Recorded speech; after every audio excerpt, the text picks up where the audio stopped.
Hello, this is Rebel Heart Rose here, and I'm going to start off by reading The Catcher in the Rye.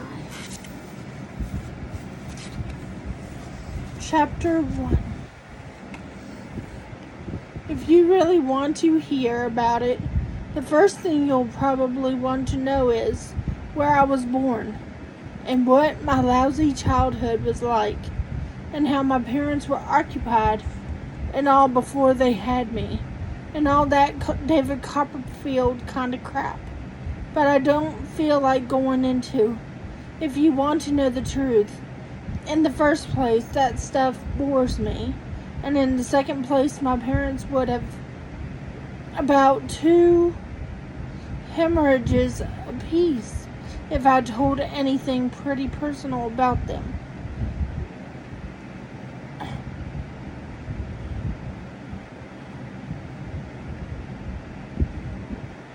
They're quite touchy about anything like that, especially my father. They're nice and all. I'm not saying that, but they're also touchy as hell. Besides, I'm not going to tell you my whole goddamn autobiography or anything. I'll just tell you about this madman stuff that happened to me around last Christmas, just before I got pretty run down and had to come out here and take it easy. I mean, that's all I told DB about, and he's my brother and all. He's in Hollywood. That isn't too far from this crummy place, and he comes over and visits me practically every week. And he's going to drive me home when I go home next month, maybe.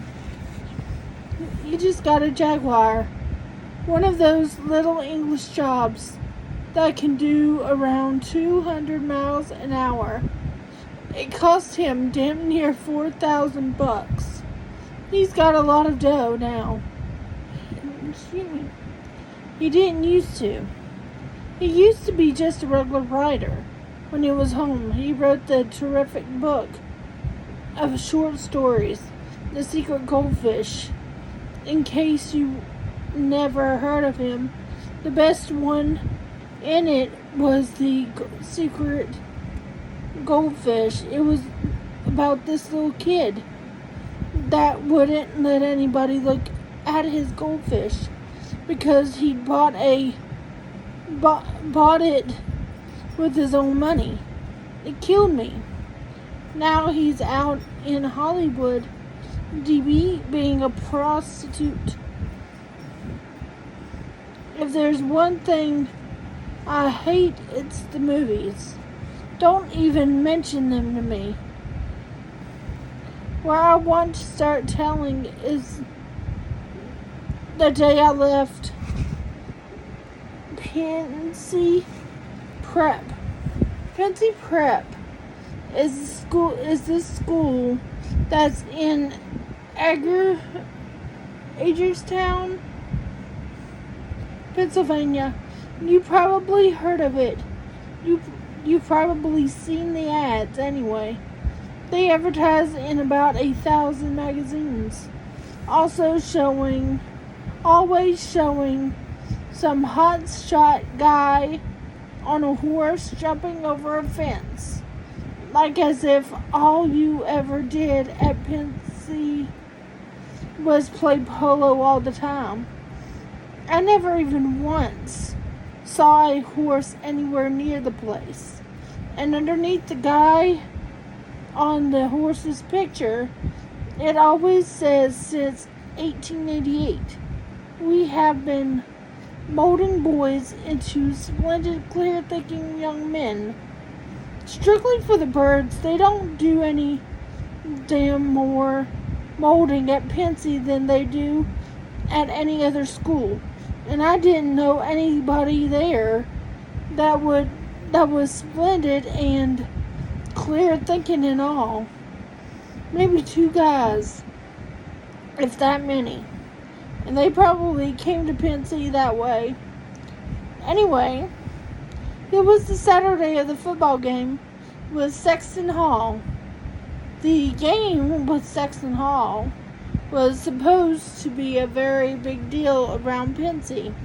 It was the last game of the year, and you were supposed to commit suicide or something if old Pincy didn't win. I remember around 3 o'clock that afternoon, I was standing way the hell up on top of Thompson Hill, right next to this crazy cannon that was in the Revolutionary War and all. You could see the whole field from there, and you could see the two teams bashing each other all over the place. You couldn't see the grandstand too hot, but you could hear them all yelling deep and terrific on the Pincy side, because practically the whole school except me was there, and Scrawny and Faggy on the Sexton Hall side, because the visiting team hardly ever brought many people with them. There were never many girls at all at the football games. Only seniors were allowed to bring girls with them. It was a terrible school no matter how you looked at it. I like to be somewhere at least where you can see a few girls around once in a while, even if they're only scratching their arms or blowing their noses or even just giggling or something. Old Selma Thurmer, she was the headmaster's daughter, showed up at the games quite often, but she wasn't exactly the type that drove you mad with desire. She was a pretty nice girl, though. I sat next to her once in the bus from Adristown, and we sort of struck up a conversation. I liked her.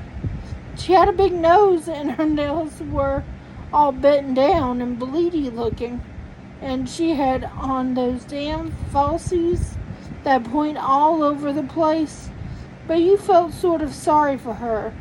What I liked about her, she didn't give you a lot of horse manure about what a great guy her father was. She probably knew what a phony slob he was.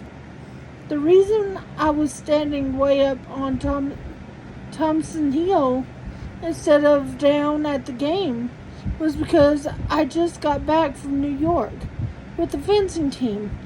I was the goddamn manager of the fencing team. Very big deal. We'd gone into New York that morning for this fencing meet with McBurney's school, only we didn't have the meet. I left all the foils and equipment and stuff on the goddamn subway. It wasn't all my fault. I had to keep getting up to look at this map so we'd know where to get off. So we got back to Pincy around 2:30 instead of around dinner time. The whole team ostracized me the whole way back on the train. It was pretty funny in a way. The other reason I wasn't down at the game was because I was on my way to say goodbye to old Spencer, my history teacher. He had the grip, and I figured I probably wouldn't see him again till Christmas vacation started. He wrote me this note saying he wanted to see me before I went home. He knew I wasn't coming back to Pincy. I forgot to tell you about that. They kicked me out.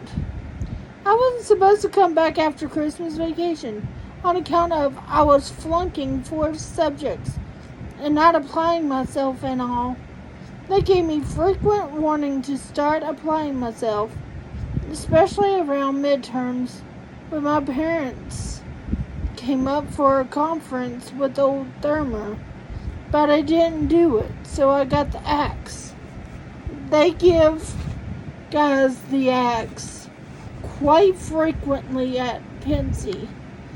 it was a very good academic rating. Fancy, it really does. Anyway, it was December and all, and it was cold as a witch's teat.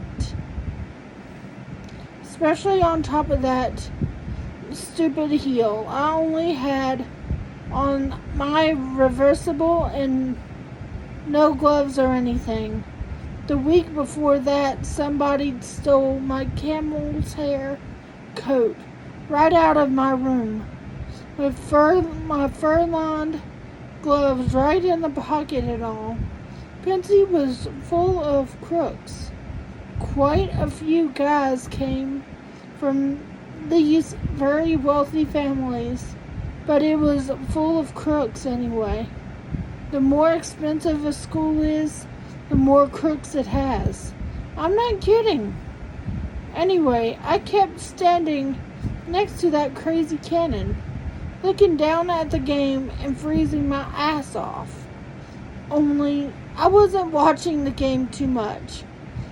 What I was really hanging around for, I was trying to feel some kind of a goodbye. I mean, I've left schools and places I didn't even know I was leaving them. I hate that. I don't care if it's a sad goodbye or a bad goodbye, but when I leave a place, I like to know I'm leaving it. If you don't, you feel even worse. I was lucky. All of a sudden, I thought of something that helped make me know I was getting the hell out. I suddenly remembered this time in around October that I and Robert Titchener and Paul Campbell were chucking a football around in front of the academic building. They were nice guys, especially Titchener. It was just before dinner and it was getting pretty dark out, but we kept chucking the ball around anyway. It kept getting darker and darker, and we could hardly see the ball anymore, but we didn't want to stop doing what we were doing. Finally, we had to. This teacher that taught biology, Mr. Zambezi, stuck his head out of this window in the academic building and told us to go back to the dorm and get ready for dinner. If I get a chance to remember that kind of stuff, I can get a goodbye when I need one. At least most of the time I can. As soon as I got it, I turned around and started running down the other side of the hill toward old Spencer's house. He didn't live on the campus. He lived on Anthony Wayne Avenue. I ran all the way to the main gate, and then I waited a second till I got my breath.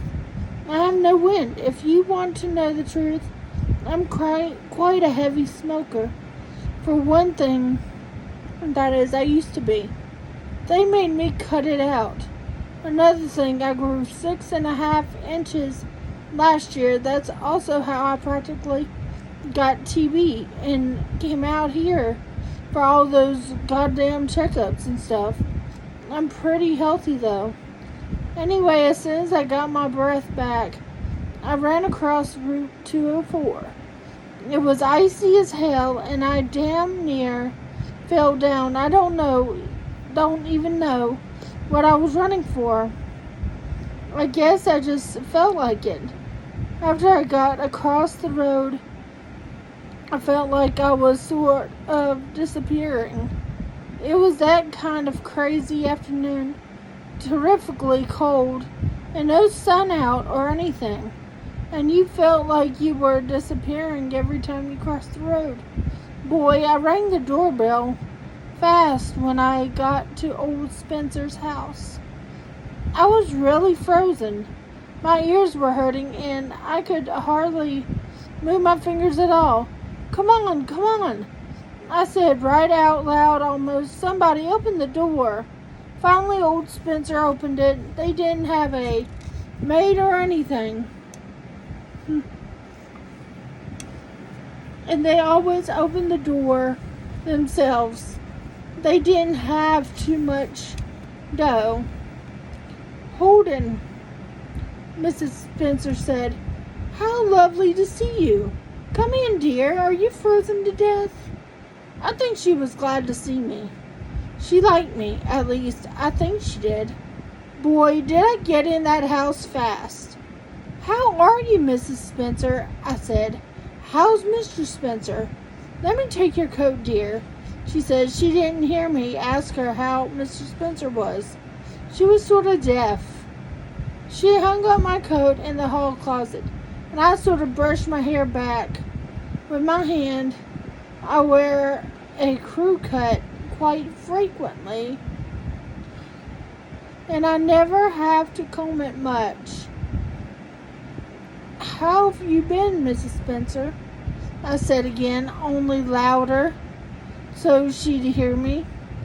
"I've been just fine, Holden." She closed the closet door. "How have you been?" The way she asked me, I knew right away old Spencer told her I'd been kicked out. "Fine," I said. "How's Mr. Spencer?" "He over his great yet. Over it, Holden. He's behaving like a perfect, I don't know what. He's in his room, dear. Go right in." Chapter 2. Let's see.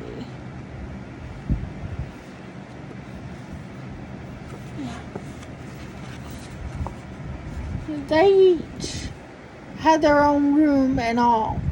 They were both around 70 years old, or even more than that. They got a bang out of things, though, in a half-assed way. Of course, I know that sounds mean to say, but I don't mean it mean. I just mean that I used to think about old Spencer quite a lot. And if you thought about him too much, you wondered what the heck he was still living for. I mean, he was all stooped over, and he had very terrible posture. And in class, whenever he dropped a piece of chalk at the blackboard, some guy in the first row always had to get up and pick it up and hand it to him. That's awful in my opinion. But if you thought about him just enough and not too much, you could figure it out that he wasn't doing too bad for himself. For instance, one Sunday when some other guys and I were over there for hot chocolate, he showed us this old beat-up Navajo blanket that he and Mrs. Spencer had bought off some Indian in Yellowstone Park. You could tell old Spencer got a big bang out of buying it. That's what I mean. You take somebody old as hell, like old Spencer, and they can get a big bang out of buying a blanket. His door was open, but I sort of knocked on it anyway, just to be polite and all. I could see where he was sitting. He was sitting in a big leather chair, all wrapped up in that blanket I just told you about. He looked over at me when I knocked. "Who's that?" he yelled. "Caulfield? Come in, boy." Who was always yelling outside class? It got on your nerves sometimes. The minute I went in, I was sort of sorry I'd come. He was reading the Atlantic Monthly, and there were pills and medicine all over the place, and everything smelled like Vicks nose drops. It was pretty depressing. I'm not too crazy about sick people, anyway. What made it even more depressing, old Spencer had on this very sad, ratty old bathrobe that he was probably born in or something. I don't much like to see old guys in their pajamas and bathrobes anyway. Their bumpy old chests are always showing, and their legs, old guys' legs at beaches and places, always look so white and unhairy. "Hello, sir," I said. "I got your note. Thanks a lot." He'd written me this note. asking me to stop by and say goodbye before vacation started, an account of I wasn't coming back. You didn't have to do all that. I'd have come over to say goodbye anyway. Have a seat there, boy, old Spencer said. He meant the bed. I sat down on it. How's your grape, sir? My boy. If I felt any better, I'd have to send for the doctor. Old Spencer said. That knocked him out. He started chuckling like a madman. Then he finally straightened himself out and said, Why aren't you down at the game? I thought this was the day of the big game. It is. I was. Only, I just got back from New York with the fencing team. I said, boy, his bed was like a rock. He started getting serious as hell. I knew he would. So you're leaving us, huh? He said, Yes, sir, I guess I am. He started going onto this nodding routine. You never saw anybody nod as much in your life as old Spencer did. He never knew if he was nodding a lot because he was thinking and all, or just because he was a nice old guy that didn't know his ass from his elbow. What did Mr. Thurmer say to you, boy? I understand. You had quite a little chat. Yes, we did.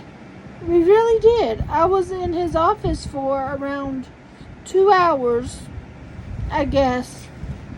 What did he say to you?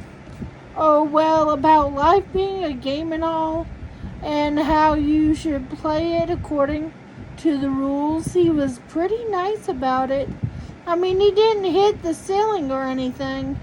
He just kept talking about life being a game and all, you know.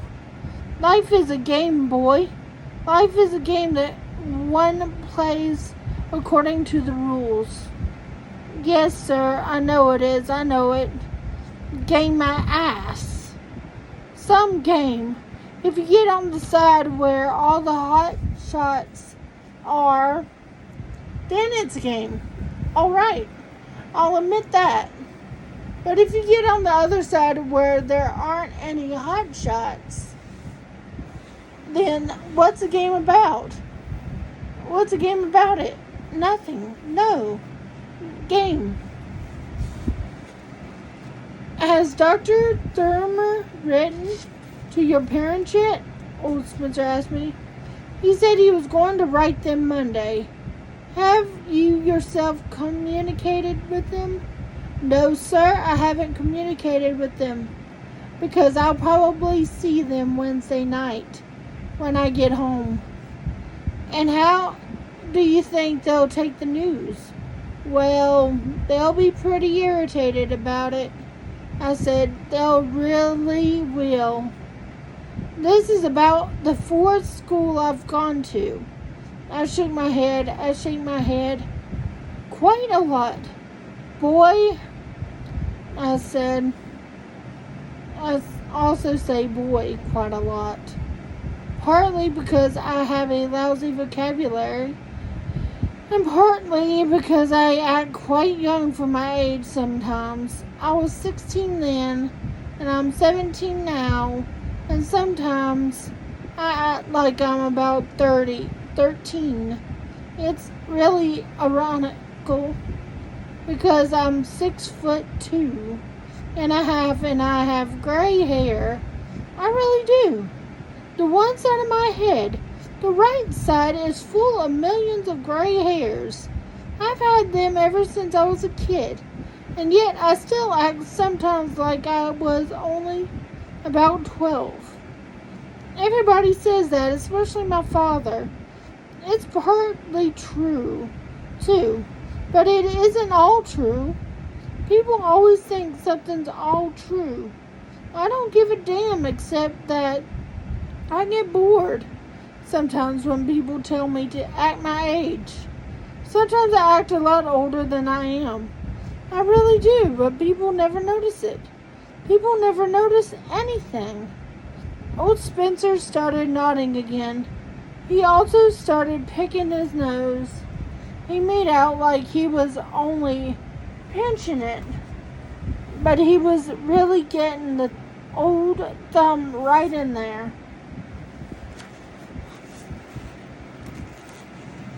I guess he thought it was all right to do because it was only one that was in the room. I didn't care, except that it's pretty disgusting to watch somebody pick their nose. Then he said, I had the privilege of meeting your mother and dad when they had their little chat with Dr. Thurmer some weeks ago. They're grand people. Yes, they are. They're very nice. Grand. There's a word I really hate. It's a phony. I could puke every time I heard it. Then all of a sudden, old Spencer looked like he had something very good, something sharp as a tack, to say to me. He sat up more in his chair and sort of moved around. It was a false alarm, though all he did was lift the Atlantic Monthly off his lap and try to chuck it on the bed next to me. He missed. It was only about 2 inches away, but he missed anyway. I got up and picked it up and put it down on the bed. All of a sudden then, I wanted to get the hell out of the room. I could feel a terrific lecture coming on. I didn't mind the idea so much, but I didn't feel like being lectured to and smell Vic's nose drops and look at old Spencer in his pajamas and bathrobe all at the same time. I really didn't. It started all right. What's the matter with you, boy? Old Spencer said. He said it pretty tough, too, for him. How many subjects did you carry this term? 5, sir. 5. And how many are you failing in? 4. I moved my ass a little bit on the bed. It was the hardest bed I ever sat on. I passed English all right, I said, because I had all that Beowulf and Lord Randall, my son stuff, when I was at the Wooton school.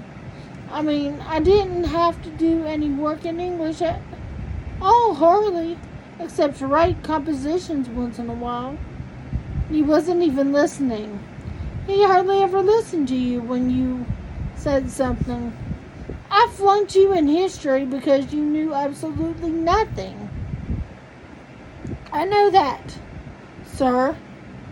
Boy, I know it. You couldn't help it. Absolutely nothing, he said over again. That's something that drives me crazy. When people say something twice that way, after you admit it the first time. Then he said it 3 times.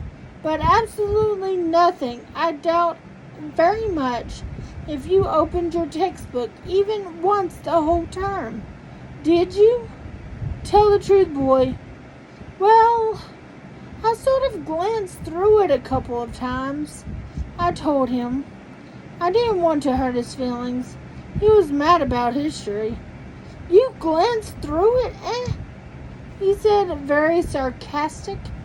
Your exam paper is over there on top of my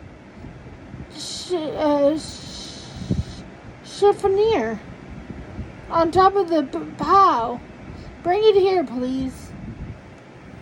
It was a very dirty trick, but I went over and brought it over to him. I didn't have any alternative or anything. Then I sat down on his cement bed again. Boy, you can't imagine how sorry I was getting that I'd stopped by to say goodbye to him. He started handling my exam paper like it was a turd or something. We studied the Egyptians from November 4th to December 2nd. He said, you choose to write about them for the optional essay question. Would you care to hear what you had to say? No, sir, not very much, I said. He read it anyway, though. You can't stop a teacher when they want to do something. They just do it. The Egyptians were an ancient race of Caucasians residing in one of the northern sections of Africa. The latter, as we all know, is the largest continent in the Eastern Hemisphere. I had to sit there and listen to that crap. It certainly was a dirty trick. The Egyptians are extremely interesting to us today for various reasons. Modern science would still like to know what the secret ingredients were that the Egyptians used when they wrapped up dead people so that their faces would not rot for innumerable centuries.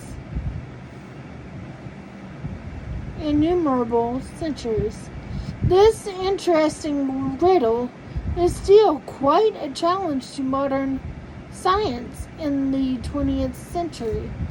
He stopped reading and put my paper down. I was beginning to sort of hate him. Your essay, shall we say, ends there, he said in this very sarcastic voice. You wouldn't think such an old guy would be so sarcastic and all. However, you dropped me a little note at the bottom of the page, he said. I know I did. I said it very fast because I wanted to stop him before he started reading that out loud, but you couldn't stop him. He was hot as a firecracker. Dear Mr. Spencer, he read out loud, that is all I know about the Egyptians. I can't seem to get very interested in them, although your lectures are very interesting. It is all right with me if you flunk me, though, as I am flunking everything else except English anyway. Respectfully yours, Holden Caulfield. He put my goddamn paper down then and looked at me like he'd just beaten hell out of me in ping pong or something. I don't think I'll ever forgive him for reading me that crap out loud. I wouldn't have read it out loud to him if he'd written it. I really wouldn't. In the first place, I'd only written that damn note so that he wouldn't feel too bad about flunking me. Do you blame me for flunking you, boy? He said, no, sir. I certainly don't. I said, I wish to hell he'd stop calling me boy all the time. He tried chucking my exam paper on the bed when he was through with it. Only he missed again. Naturally, I had to get up again and pick it up and put it on top of the Atlantic Monthly. It's boring to do that every 2 minutes. What would you have done in my place? He said. Tell the truth, boy. Well, you could see he really felt pretty lousy about flunking me. So I shut the bull for a while. I told him I was a real moron and all that stuff. I told him how I would have done exactly the same thing if I'd been in his place, and how most people didn't appreciate how tough it is being a teacher. That kind of stuff. The old bull. The funny thing is, though, I was sort of thinking of something else while I shot the bull. I live in New York, and I was thinking about the lagoon in Central Park, down near Central Park South. I was wondering if it would be frozen over when I got home. And if it was, where did the ducks go? I was wondering where the ducks went when the lagoon got all icy and frozen over. I wondered if some guy came in a truck and took them away to a zoo or something. Or if they just flew away. I'm lucky though. I mean, I could shoot the old bull to old Spencer and think about those ducks at the same time. It's funny. You don't have to think too hard when you talk to a teacher. All of a sudden, though, he interrupted me while I was shooting the bull. He was always interrupting you. How do you feel about all this, boy? I'd be very interested to know. Very interested. You mean about my flunking out of Pincer and all? I said I sort of wished she'd cover up his bumpy chest. It wasn't such a beautiful view. If I'm not mistaken, I believe you also had some difficulty at the Wooton School and at Elkton Hills. You didn't say it just sarcastic, but sort of nasty too. I didn't have too much difficulty at Elkton Hills, I told him. I didn't exactly flunk out or anything. I just quit, sort of. Why, may I ask? Why? Oh, well, it's a long story, sir. I mean, it's pretty complicated. I didn't feel like getting into the whole thing with him. He wouldn't have understood it anyway. It wasn't up his alley at all. One of the biggest reasons I left Elkton Hills was because I was surrounded by phonies. That's all. They were coming in the goddamn window. For instance, they had this headmaster, Mr. Haas. That was the phoniest bastard I ever met in my life. 10 times worse than old Thermer.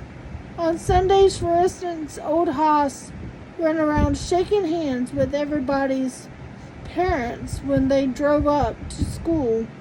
He'd be charming as hell and all, except if some boy had little old funny-looking parents.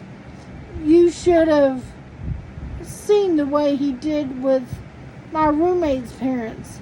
I mean, if a boy's mother was sort of fat or corny looking or something, and if somebody's father was one of those guys that wear those suits with very big shoulders and corny black and white shoes, then old Haas would just shake hands with them and give them a phony smile, and then he'd go talk for maybe a half an hour with somebody else's parents. I can't stand that stuff. It drives me crazy. It makes me so depressed. I go crazy. I hated that goddamn Elkton Hills. Well, Spencer asked me something then, but I didn't hear him. I was thinking about old Haas. What, sir? I said. Do you have any particular qualms about leaving Pincy? Oh, I have a few qualms, all right. Sure, but not too many. Not yet, anyway. I guess it hasn't really hit me yet. It takes things a while to hit me. All I'm doing right now is thinking about going home Wednesday. I'm a moron. Do you feel absolutely no concern for your future, boy? Oh, I feel some concerns for my future. All right, sure, I do. I thought about it for a minute. But not too much, I guess. Not too much, I guess. You will, old Spencer said. You will, boy. You will when it's too late. I didn't like hearing him say that. It made me sound dead or something. It was very depressing. I guess I will, I said. I'd like to put some sense in that head of yours, boy. I'm trying to help you. I'm trying to help you if I can. He really was, too. You can see that. But it was just that he were too much on opposite sides of the pole. That's all. I know you are, sir. I said, thanks a lot. No kidding. I appreciate it. I really do. I got up from the bed then. Boy, I couldn't have sat there another 10 minutes to save my life. The thing is, though, I have to get going now. I have quite a bit of equipment at the gym I have to take home with me. I really do. He looked up at me and started nodding again, with this very serious look on his face. I felt sorry as hell for him, all of a sudden, but I just couldn't hang around there any longer. The way we were on opposite sides of the pole, and the way he kept missing the bed whenever he chucked something at it, and his sad old bathrobe was his chest showing, and that grippy smell of Vicks nose drops all over the place. Look, sir, don't worry about me, I said. I mean it. I'll be all right. I'm just going through a phase right now. Everybody goes through phases and all, don't they? I don't know, boy. I don't know. I hate it when somebody answers that way. Sure, they do, I said. I mean it, sir. Please don't worry about me. I sort of put my head on his shoulder. Okay? I said. Wouldn't you like a cup of hot chocolate before you go? Mrs. Spencer would be. I would. I really would. But the thing is, I have to get going. I have to go right to the gym. Thanks, though. Thanks a lot, sir. Then we shook hands and all that crap. It made me feel sad as hell, though. I'll drop you a line, sir. Take care of your grape now. Goodbye, boy. After I shut the door and started back to the living room, he yelled something at me, but I couldn't exactly hear him. I'm pretty sure he yelled, "Good luck" at me. I hope not. I hope to hell not. I never yell good luck at anybody. It sounds terrible when you think about it. Okay. We'll stop there for now. It's a good start.